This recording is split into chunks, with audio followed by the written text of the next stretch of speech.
Good afternoon, evil, and I will tell you one story of a good viewing. The first crack appeared at precisely midnight, a thin, trembling line slicing the indigo sky above the old town. No one noticed at first, an errant shooting star perhaps, or a curious streak of lightning that vanished before it could ignite thunder. But to Marta, leaning out her attic window and smoking a last cigarette before bed, it was something else entirely. In the sudden hush of the night, she felt the air thicken, as though the heavens themselves were suffocating. She exhaled in startled silence, watching the fissure widen, brightening to a pale, phosphorescent glow that pulsed like a living vein. Each heartbeat seemed synchronized with the crack's subtle throb. Within minutes, the fissure had grown wider than any rift a storm could carve, stretching its sinewy length across the sky. Neighbors flicked on porch lights and shuttered windows with mechanical precision. Dogs barked, anxious and low. The scent of wet concrete and blooming jasmine mingled in the air, oddly soothing beneath the mounting dread. Marta's pulse raced. She felt watched. And then, in the space of a single heartbeat, the sky shifted around the tear, slid away, and revealed something vast, something impossible. A great, unblinking eye, iridescent and oily, peered down from beyond the clouds. Its rim was encased in what looked like cracked, ancient stone, ringed with veins of molten silver that pulsed in time with a distant, subterranean heartbeat. In that single, dreadful moment, Marta's world fractured. Shouts erupted in the street. Marta dropped her cigarette. Its ember smoldered in the dust as she stumbled backward onto the cold tile of her rooftop ledge. From the town square below, the old clock tower chimed midnight, each toll echoing like a death knell. A gust of wind, cold, cryptic, scented faintly of iron, surged through the empty lanes, carrying whispers that curled into the ears of those still brave enough to remain outdoors. No voice could parse their meaning, yet everyone felt the same malignant promise. Come closer, and you will be claimed. Children's laughter cut off abruptly. Across the square, Mara's 3-year-old daughter, Lily, had been racing her brother toward home, their footsteps light against the worn flagstones. She froze, index finger pointing skyward, her scream caught in a frozen tongue of terror. Her brother's face drained of color as the crack pulsed wider still. The monstrous iris dilated, shifting colors, from a sickly chartreuse to molten copper and back again, in time with the faint, distant heartbeat that resonated through the earth itself, rattling window panes and loosening eaves. Glass shattered somewhere to the east, the staccato of destruction echoing down cobblestones slick with dew. Shops and homes pitched into darkness as windows exploded inward, shards raining down like malevolent snow. No human force seemed responsible. The fractures of crystal and metal scattered across roofs and streets like deadly confetti. A chorus of screams dissolved into a single, keening howl that rose from the heart of the town, as if every living thing recognized the world it knew was ending. Marta's neighbor, old Mr. Jonas, hobbled from his porch, gripping the rail for support. His face, creased like tanned leather, was pale and wondering. He squinted at the sky, the eye now looming monstrous above his weathered form. "It's watching us," he rasped, more to himself than to anyone else. Blood oozed from his ears in thin rivulets, trailing down his neck. The townsfolk stared, transfixed, as the eye blinked once, slow, deliberate, and the world shuddered beneath them. In the brief, starlit darkness, the crack vanished. The sky mended itself, clouds drifting back into place as if nothing had happened. The eye retreated, becoming an impossible memory burned behind each eyelid. Silence fell all at once, thick and pregnant. Then the lights flickered back on. Birds burst from hidden perches into frantic song. Phones chimed, radios hissed back to life, broadcasting nothing but static and low-frequency hums that rattled bones. But the terror remained. The people pressed their backs against the nearest walls, eyes scanning the heavens for any sign of the breach's return. No one dared speak. And then, in the hush, something moved among the rooftops. A shape so slight, so utterly dark, that Marta thought it must be her imagination. It hovered, a silhouette of impossible proportions, observing from the eaves, then vanished as quickly as it came. The air grew thick with the smell of ozone and something more primal, a tang of fear that clung to lungs and throats. At dawn, the town discovered a line of footprints burned into the pavement of the main street. Enormous and taloned, each pad scorched into the asphalt, tips embedded deep beneath the surface. No creature in local myth matched their scale. No living beast could leave a footprint that vast without collapsing the ground. Yet here they were, every step oozing a viscous, ink-black residue that hardened into a crust of obsidian. The townspeople crowded around, trembling as the rising sun ignited the hardened resin in flickers of unnatural gleam. They followed the trail in clusters, hearts thundering. With every step, the silence grew heavier as though the world stifled itself to hear what lay beyond the trees. Birds circled overhead, crying warnings. The forest boundary stood like a wall of woven green glass, branches woven tight in an ancient knot of vines and bark. But at its center, through a break in the oaks, lay a sheer cliff face of stone that didn't belong, an impossible precipice jutting abruptly from the earth, its peak lost in swirling mist. The footprints led straight into that mist. At the cliff's base, the obsidian residue glowed faintly underfoot, guiding them upward. Branches snapped without wind, and whispers rose from the ground, intelligible yet tinged with archaic menace. A distant rumble crescendoed, vibrating through boots and bones until every ear rang with impending calamity. Marta wanted to run. Her mind screamed for escape, but her feet carried her forward, drawn by a force she couldn't name. The mist brushed her cheeks like a lover's clammy caress. At the threshold, a profound hush settled, birds fell silent, the wind died, and the world held its breath. "Are you ready?" someone or something whispered behind Marta, the voice resonant and low, reverberating through her skull. She turned, but there was no face to see. Only shadows shifting among shadows. As the question hung motionless in the air, the mist parted before her, and Marta, chest tight with dread, took the first trembling step into the unknown.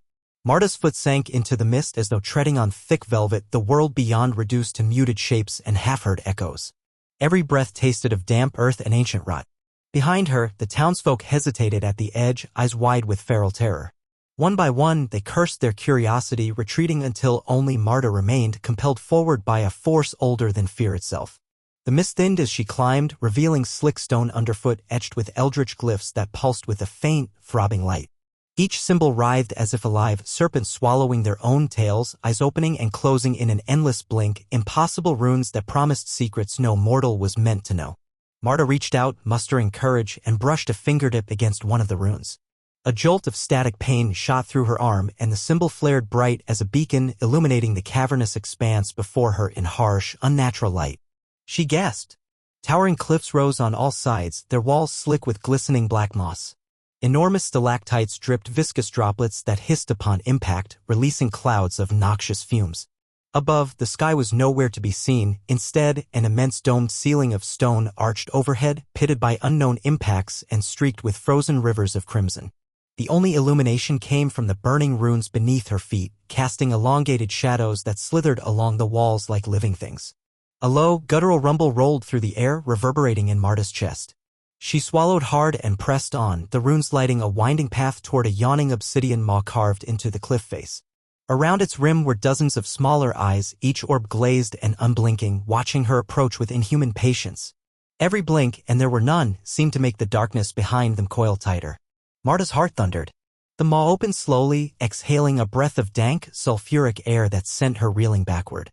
When she regained her footing, the aperture had widened to a cavernous portal, its interior veiled by swirling mist darker than the void itself. From within came the faintest scrape of talon on stone, a sound so deliberate it set Marta's teeth on edge. She reached for her phone, hands shaking, and flicked on the flashlight. The beam cut through the darkness, illuminating a series of gargantuan spikes lining the interior walls, spines like broken cathedral buttresses, dripping with viscous ichor that pooled at their bases in oily rivulets. Marta's breath caught as the flashlight revealed shapes farther in, a forest of grotesque pillars, each carved from bone-white rock, rising like the rib cages of colossal beasts. Between them, the ground was carpeted with cracked skulls, their empty eye sockets reflecting the beam like hollow lanterns. A whisper reached her ears, low and insistent, so quiet she almost imagined it. She couldn't make out the words, but she felt their meaning. "Welcome, you are late." The voice seemed to emanate from the very walls, resonating off the pillars in a chorus of unseen throats. The runes at her feet pulsed faster, their light intensifying until Marta had to shield her eyes. When the glare subsided, a figure stood before her in the portal's threshold, tall as a 10-story building, its form cloaked in shadows that drank the runelight. 2 glowing slits marked its face, eyes that burned with smoldering embers. Its limbs were long and jointed at impossible angles, and its hands ended in talons that clicked together with patient deliberation, each click amplifying the oppressive stillness. Marta tried to speak, but her voice cracked, lost in the cavern's vastness. The creature stretched out one slender arm, pointing deeper into the abyss, and the runes along the ground shifted, opening a path that beckoned like a bleeding wound. "You have seen the eye," its voice rumbled, resonant and intimate, vibrating through her skull like a tuning fork struck by cosmic hands. "You know what watches. You know what waits." It took a step forward, each movement unleashing a cascade of echoes. "Now you shall know what is watched and what waits beyond." Marta's mind screamed no, but her body betrayed her, advancing with mechanical precision. With each step, the skull-strewn ground rattled, as if the dead were trying to flee too. The figure glided beside her, its presence a suffocating pressure in the air that made every breath a labor. The path led to a vast chamber, its ceiling lost in darkness so thick it felt tangible.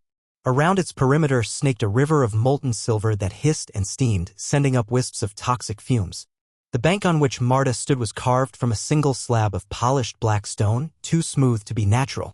Across the river, 3 colossal doors barred any further progress, each one carved with the same cyclical serpent motif as the runes beneath her feet. The serpent's eyes, tiny gemstones that gleamed with internal flame, seemed alive, tracking her gaze. "You may choose one," the creature intoned, the molten river's reflection flickering across its ember eyes. "But choose poorly, and you will feed the eye forever."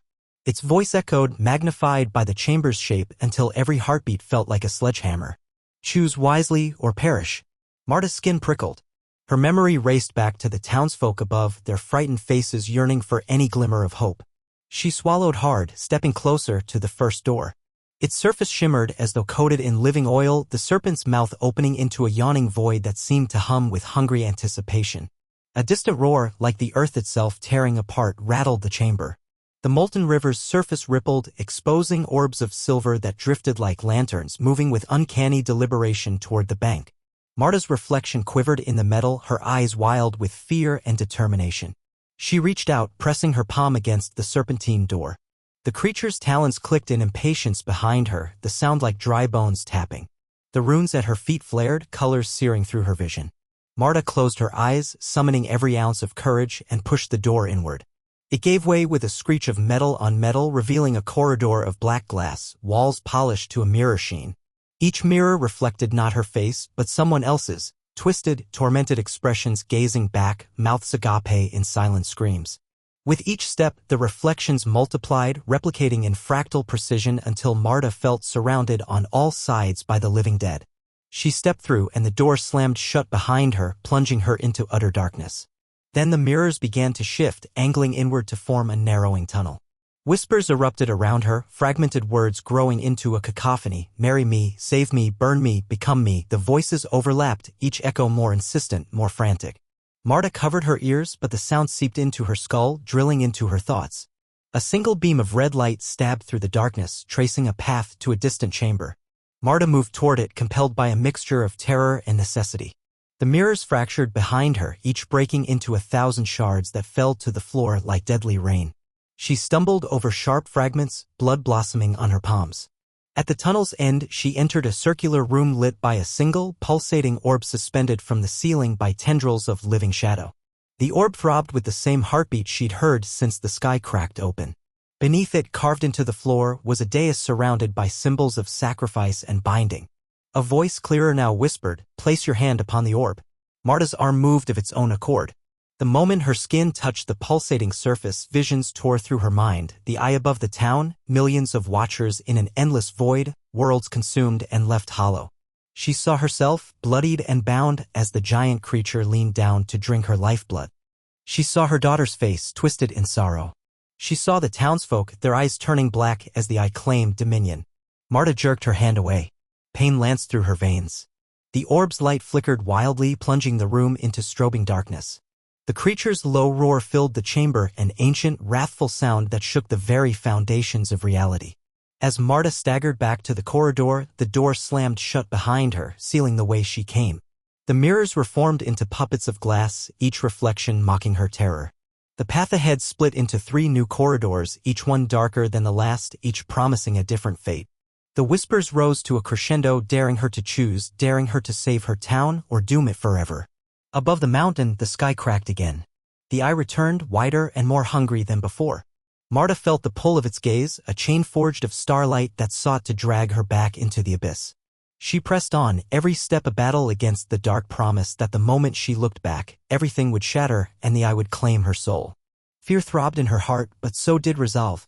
She would choose a door, one that would end this nightmare or birth a terror greater than any eye could conceive. And with that, Marta stepped forward into the screaming darkness, her silhouette swallowed by shadow as the eye above blinked once, ominous and eternal. Thank you very much and see you all in the next video.